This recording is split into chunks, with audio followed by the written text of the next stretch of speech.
Dear students, let us discuss experiment number 3 from C Programming Laboratory. The aim of this experiment is develop a program to compute the roots of a quadratic equation by accepting the coefficients. Print appropriate messages. Okay. So here you have to develop a program to compute the roots of a quadratic equation by accepting the coefficients. Okay. So you might have already studied about the quadratic equations in your previous days. So the quadratic equation means the equation which is of order 2 is called as the quadratic equation. So to compute the roots of the quadratic equation, we have a standard formula, so that we use here. So in order to find the roots of a quadratic equation, you should know the coefficients of that equation. So that's why here whenever you write a program to compute the roots of quadratic equation, you have to read the coefficient, and by reading the coefficient, whatever the standard formula is there, by using that formula you have to calculate the roots of quadratic equation, and you have to print the appropriate messages. Okay. So before we see the actual C program for this, so first we'll see what is the formula which is used for the same and how we are going to use that formula in our program. So the formula to find the roots of a quadratic equation is given here. So it's also called as quadratic formula, and it is x equal to minus b plus or minus square root of b square minus 4ac divided by 2a. Okay. So that's what here in the problem statement also we saw we have to compute not a roots of a quadratic equation. Roots means we have more than one root. Okay. So that is shown in this particular formula. Okay. So here the middle symbol is plus or minus, means here you will be finding the two roots. The first root will be by considering plus here, and the second root will be by considering minus here. Okay. So that's why we have to find these two roots. So that's why instead of writing x, we will write as x1 and x2. So by considering the middle symbol as plus, we can calculate x1, and by considering middle symbol as minus, we can calculate x2. Okay. So here again, whenever we calculate the roots of a quadratic equation, you should know how exactly the roots will be calculated, or the nature of those particular roots. So that's why here you can see the whatever the value of this inner term is there, which is present in this square root part. So this plays a very important role here. Okay. So what is that term? B square minus 4ac. So whatever the value you get, so you have to find the square root of this value. So that's why here in our program also, first we calculate the value of this, and based on the value of this, you can decide how the roots will be. Okay. So for that, in brief, I have explained here. So that is usually called as a discriminant. So this inner part is usually called as the discriminant. So if the value of discriminant is greater than 0, means if the value of b square it is b square minus 4ac. Okay. So here I think some part is truncated. It should be b square. So the part b square minus 4ac, if it is greater than 0, okay, so in that case both the roots will be distinct, and these will be real numbers. So the first root will be minus b plus square root of this discriminant divided by 2a, root 2 equal to minus b minus square root of this discriminant divided by 2a. If the discriminant is equal to 0, okay, if this discriminant is equal to 0, means square root of 0. Square root of 0 means this entire term will be cancelled. When this term gets cancelled, these signs will also be cancelled. Okay, so we are only left with minus b divided by 2a. Okay, so although we need the two roots, both the roots will be same because the value remains same, minus b divided by 2a. So that's why here if the discriminant is equal to 0, root 1 is equal to root 2, and the value of that is equal to minus b divided by 2a. Okay. And the third case, that is if the discriminant value is less than 0, what happens? If the value of this is less than 0, means it is negative. So is it possible to find the square root of a negative number? it is not possible to find the square root of a negative number directly. So that's why we have to consider an imaginary number here. So that's why, because we know that there is an imaginary constant I whose value is -1, square root of -1. So that's why here if the value of this discriminant is less than 0, that is minus, so the roots will be imaginary. Okay, so that's why here in this case, if the value of discriminant is less than 0, we have to calculate root 1 equal to minus b divided by 2a, the first part, middle symbol plus. Okay, you have to take I to, after that, square root of b square minus 4ac. Okay, similarly root 2 equal to minus b divided by 2a minus I into square root of b square minus 4ac divided by 2a. Okay, so in this way you can calculate the roots of a quadratic equation by reading the values of the coefficient. So here coefficients are nothing but a, b and c. Okay, so these are nothing but the coefficients. Okay, so I think I forgot to show you how exactly the quadratic equation will be there here.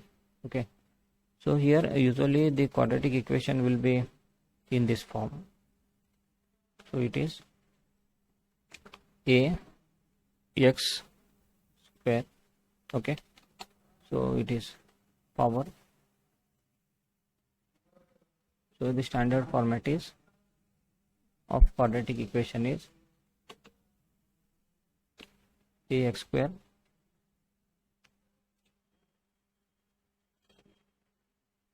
after that we have plus bx plus c equal to 0. So this is the standard quadratic equation, ax square plus bx plus c equal to 0. Here you have to find the value of x, that is root. Okay, so to find the value of this, you should know the value of constants a, b, c. These are nothing but coefficients. So that's why here, if you know the values of a, b and c, you can find the value of this, that is itself is a roots of a quadratic equation. Okay, so now let us see how we can write a program for this. Okay, so already I have written a program here, so we'll just explain this program and run. So the aim of this experiment already we have seen. So you have to develop a program to compute the roots of a quadratic equation by accepting the coefficients. You have to print the appropriate messages. Okay, so here again in this program also again you have to include the header files. So the first header file will include is the stdio.h. Okay, by using hash include stdio.h. Along with this we include one more header file, that is hash include math.h, because we will be using some mathematical functions in our program. So after that we have the main function here, void main, and after that we will declare some variables here. We will consider all the variables are of type of floating point, because we should get the accurate results here. So the variables are a, b and c to store the coefficient values, d to store the discriminant value, r1 and r2 to store the root values, r1 for first root, r2 for second root. So initially we have to read the coefficients first. So for that we display the message, that is enter the coefficients, by using this printf. Okay, means whenever you execute this program, so first this message is displayed on the screen, that is enter the coefficients. So when this message is displayed, the user is going to enter the coefficients. So we know that there are 3 coefficients. So we have to read the value of these 3 coefficients into these 3 variables, that is a, b and c. So for that we have this scanf here. So it is scanf. We have %f, because we have to read the floating point values, the real values I want to read. So that's why I have declared the variables of type floating point. Okay, so to read these 3 real numbers, the 3 floating point values, I have this scanf %f. Okay, and we read these 3 values into these 3 variables, ampersand a, ampersand b and ampersand c. Okay, so once you read the coefficient values a, b and c, now you can find the discriminant value. So the value this which is present in the square root. Okay, so what is that value? It is b square minus 4ac. Don't consider square root here. It is b square minus 4ac. Okay, so we have to calculate that. So b square we write as b into b. So b square minus 4ac. So it is b into b minus 4 into a into c. In C language, you cannot directly write as 4ac. You have to specifically indicate the operator which is there between the two operands or the two numbers. Because in our usual mathematics, you can directly write 4ac. Here it is understood that it is 4 into a into c. But in C language, you have to explicitly mention the operator between these operands also. So to calculate the value of d, we have this line, that is d equal to b into b minus 4 into a into c. So it is b square minus 4ac. So to calculate the b square, so we know that b into b is itself b square. So this is one method. Another method is by using one mathematical function also, it is possible to calculate the value of b square directly. So it is power function. So in that case, you can write POW of b comma 2. It will give you the value of b square. So we will not make this program complex. We'll keep this program as possible as simple. So here d equal to b square minus 4ac, the value of d is calculated. Okay, so as we saw in our discussion, so based on the value of this discriminant, so we have the three different situations. You have to check whether d is greater than 0, whether d is equal to 0, or d is less than 0. Okay, so that's why in our program also we have the three else if statements. So first we check whether d is less than 0. If d is less than 0 means you have to find the square root of a negative number. So that's why the root will become the imaginary numbers. So that's why here if d is less than 0, so here whatever the lines that are to be executed when d is less than 0, so these are included between these two braces. Okay. So at the beginning only we'll display the message as printf roots are imaginary numbers, because if the value of d is less than 0, you have to find the square root of a negative number, so that becomes a imaginary number. So if the roots are imaginary numbers, so you have to calculate the roots here. So if roots are imaginary, you have to calculate the real part and imaginary part separately.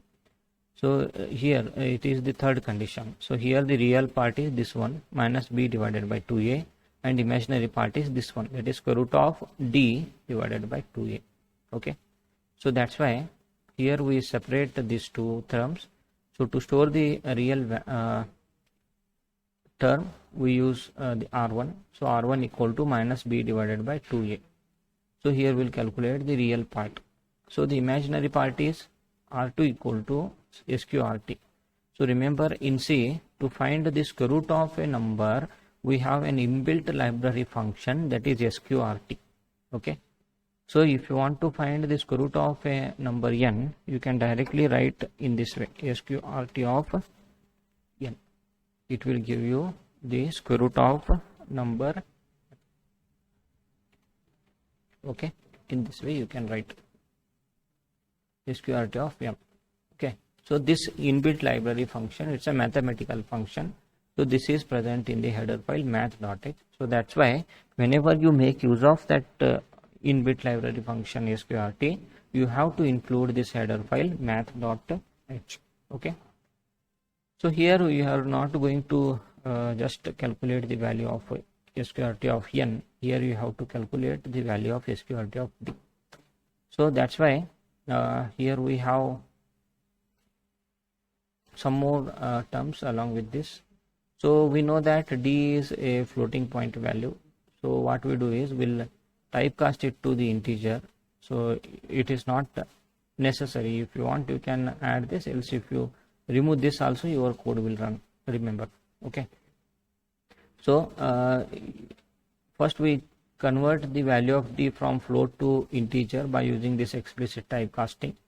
So whatever the value we get, so you have to take the absolute value of that, because we know that the value of d is negative. You have to take only positive. It is like taking the modulus. Modulus of a negative number is positive number.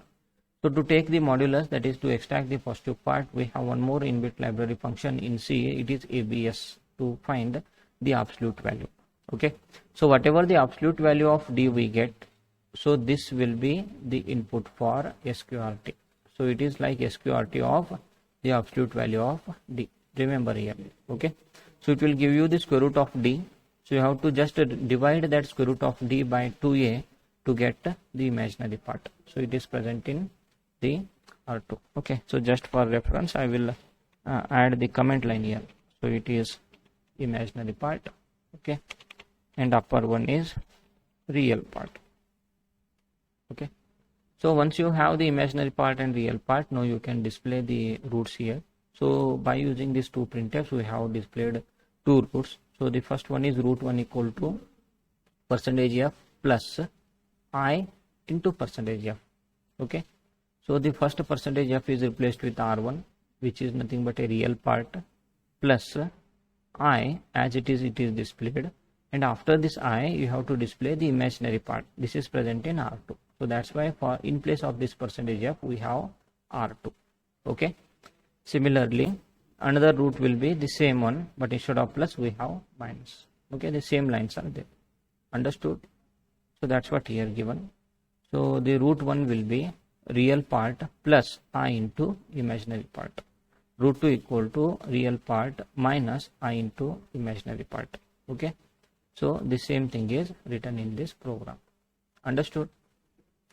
So in this way you can calculate the roots of a quadratic equation if the roots are imaginary numbers, which if the value of D is less than 0. So if the value of D is not less than 0, if this condition is false, so in that case it will execute this else part, and here we have one more if statement to check if not less than 0, so whether D is equal to 0. Okay, so here if D is equal to 0, the lines to be executed are enclosed in the pair of these two braces. So here if D is equal to 0, what happens? If the discriminant is equal to 0, both the roots are same, because the square root part will be 0 and both the roots will be minus b divided by 2a only. Okay, so that's why here if D is equal to 0, we'll display the message as printf roots are real and equal. Okay, so here both the roots are same, so the same thing we write here. So it is R1 equal to R2 equal to minus b divided by 2a. Okay, so after this we'll simply display the value of these two roots. So printf root 1 equal to %f is R1. Similarly printf root 2 equal to %f, it is present in R2. Okay, so in this way you are going to display the roots if the roots are real and equal. So if this is not the case, means if D is not less than 0, if it is not equal to 0, obviously D will be greater than 0.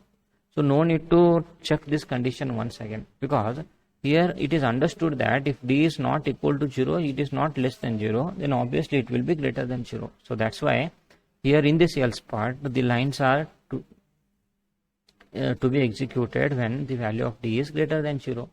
So when the value of D is greater than 0, so we know that both the rules are real and distinct. Okay, so that's why we display this message at the beginning here in the else part. So in the else part we have printf roots are real and distinct. Okay, so to calculate this again we use the same one here. So R1 equal to minus b plus square root of integer D divided by 2a. R2 equal to minus b minus square root of integer D divided by 2a. Okay, so after that we have to just display the roots. So printf root 1 equal to %f, it is present in R1. Second printf is root 2 equal to %f, it is present in R2. Okay, so this is the end of your else statement and this is the end of your program. So in this way you can write a C program to find to compute the roots of a quadratic equation by reading the coefficient values.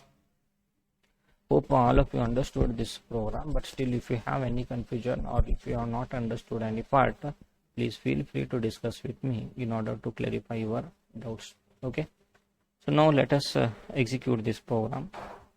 So I will execute the program here. So first I will compile. So it takes some time, and if your program have any error, it will straightforward display here. If you don't have any error, means you will not get any message here. Okay, so in that case you are free to run your program. So when you execute the program, so at the beginning it is going to display this message, that is enter the coefficient. So 3 coefficient values we have to enter. Okay, so let me enter the 2 coefficient values as 2, 2, 1, because I have already calculated the values manually. I want to just compare the calculated value and the program result here. So in this case, if the coefficients are 2, 2, 1,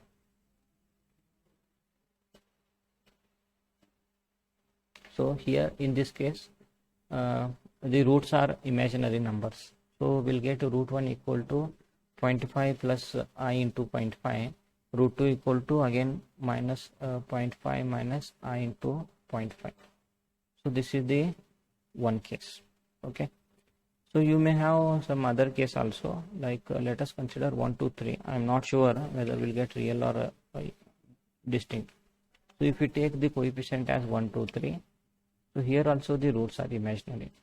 So see, the root 1 is minus 1 plus I into 1.41 something, root 2 is minus 1 minus I into 1.419 something. Okay, so similarly if you take the coefficient as 1, 2, 1, so here you can see the roots are real and equal because both the roots are same.